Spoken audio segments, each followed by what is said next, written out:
Assalamualaikum warahmatullahi wabarakatuh. Alhamdulillahilladzi hadana lihada wa ma kunna linahtadiya laula an hadanallah.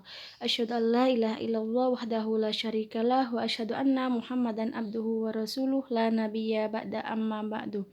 Baiklah teman-temanku sekalian yang dirahmati oleh Allah, kami dari mahasiswa Universitas Muhammadiyah Sidoarjo, Prodi Pendidikan Agama Islam, Fakultas Agama Islam.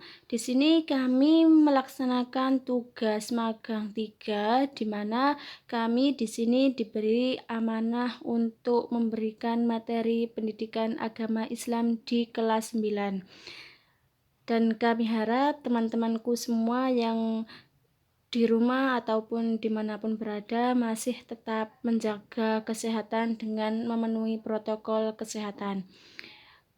Saya Izas Nur Fatihah dan bersama dua rekan saya yaitu Mbak Miranda juga Mbak Fitria. Di sini kami akan menyampaikan materi tentang Quran Surat Al-Insyirah. Nah, ini ada berbagai macam peta konsep. Nah, ini ada strategi pembelajaran, kemudian peta konsep mengenai Quran Surat Al-Insyirah. Yang pertama, pembiasaan, kemudian menghafal, menyalin, dan penerapan. Di mana pembiasaan ini nanti dari teman-teman kelas 9, ini diharuskan untuk setiap hari membaca atau membiasakan baca Al-Quran. Kemudian menghafal Quran Surat Al-Insyirah, kemudian menyalin di buku, kemudian penerapan nanti diterapkan dalam keseharian sehari-hari. Selanjutnya ini ada surat Al-Insyirah, di mana saya akan membacakan untuk surat ini dengan metode bayati. A'udzu billahi minasyaitonir rajim. Bismillahirrahmanirrahim. Alam nashrah laka sadrak wa wada'na 'anka wizrak alladzi anqadha dhahrak wa rafa'na laka dzikrak fa inna ma'al 'usri yusra fa idza faraghta fansab wa ila rabbika farghab. Dan setelah itu di sini ada terjemahan surat Al-Insyirah ayat 1 sampai 8. Yang pertama, bukankah kami telah melapangkan untukmu dadamu? Yang kedua, dan kami telah menghilangkan daripadamu bebanmu. Yang ketiga, yang memberatkan punggungmu.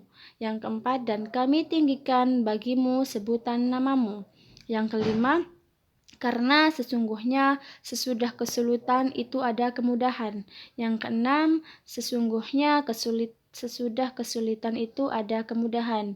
Yang ketujuh, maka apabila kamu telah selesai dari sesuatu urusan, kerjakanlah dengan sungguh-sungguh urusan yang lain. Yang kedelapan, dan hanya kepada Tuhanmu lah hendaknya kamu berharap. Nah, surat ini berkaitan erat dengan surat sebelumnya, yakni surat Ad-Duha, di mana surat ini ditunjukkan kepada Nabi dan diperluas kepada semua orang yang mengikuti ajaran Nabi Muhammad. Nah, di sini manusia itu memang ditakdirkan oleh Allah sebagai bentuk yang syarat dengan kebutuhan. Mulai dari kebutuhan akan rasa aman, kebutuhan makan, kebutuhan minum, dicintai, dihargai, dan sebagainya. Namun, ketika keinginan atau kebutuhan kita belum terpenuhi, ingat akan timbul masalah. Nah, untuk itu dalam surat Al-Insyirah ini Allah memberikan pesan-pesan dan ajaran bagaimana cara yang paling baik dalam menghadapi masalah. Berikut ini ada beberapa penerapan untuk kita terapkan di keseharian kita. Yang pertama, Allah mengingatkan kepada manusia bahwa Dia telah memberikan nikmat yang jumlahnya tidak terhitung. Tahukah kamu bahwa ketika kita sedang mengeluh, kita lupa bahwa seakan-akan kita tidak pernah mendapatkan nikmat, apalagi ditambah dengan nikmat sehat. Allah memberikan kita kesehatan itu sungguh luar biasa nikmatnya dan tidak terhitung. Mulai dari kita mulai beraktivitas, mulai dari pagi sampai malam. Kemudian kita bangun, kemudian itu Allah memberikan nafas kepada kita, itu sungguh luar biasa nikmatnya. Yang kedua, setiap masalah pasti ada penyelesaiannya. Namun jadi setiap kesulitan tentu ada jalan keluarnya. Oleh karenanya kita diperintahkan untuk terus berusaha mencari jalan keluar yang paling baik ketika mendapatkan masalah. Hal ini tidak menyelesaikan masalah, malah justru menambah masalah. Bagaimana tidak? Yaitu caranya, jika kita mendapatkan masalah atau menemukan masalah, namun kita belum sempat menemukan jalan keluarnya, ingat, yang pertama ada Allah. Allah lah tempat memohon, Allah lah untuk kita minta petunjuk, dan jangan lupa untuk berzikir, kemudian beribadah, berintrospeksi diri, apa yang masih kurang. Itu memohon ampun kepada Allah dan memohon agar segera ditunjukkan jalan keluarnya.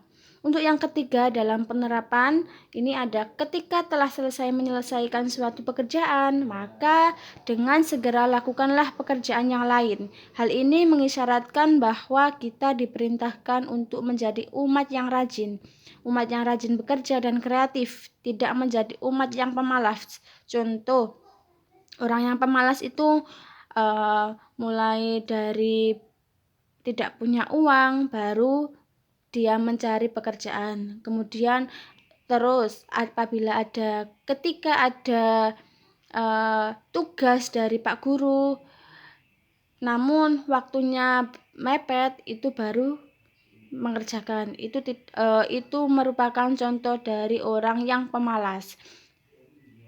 Nah, sikap semacam ini itu tidak dikehendaki oleh Allah, namun kita diperintahkan untuk bekerja keras, tekun, gigih, dan ulet, sehingga tidak hidup kekurangan, bahkan kalau bisa kita membantu orang lain. Nah, sukses atau tidaknya suatu pekerjaan itu ditentukan oleh siapa? Yaitu oleh kita. Jadi sejauh mana semangat kita dalam berusaha sesuai dengan sabda Rasulullah yang berbunyi manjadda wajadah, yang artinya barang siapa yang bersungguh-sungguh pasti akan berhasil. Selain itu, kita juga diperintahkan untuk berserah diri kepada Allah, karena Dialah yang maha kuasa dan menentukan segalanya. Jangan cepat puas dan menyombongkan diri ketika sukses. Ingat, jangan cepat menyerah ketika menemui kendala. Sebaiknya kita diajarkan untuk bersyukur ketika sukses dan tetap bersabar ketika menemui rintangan. Jadi ini tadi materi dari Quran surat Al-Insyirah.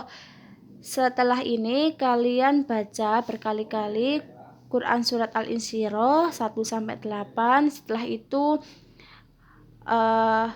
setelah membaca surat Al-Insyirah 1-8, jangan lupa sama dibaca beserta artian.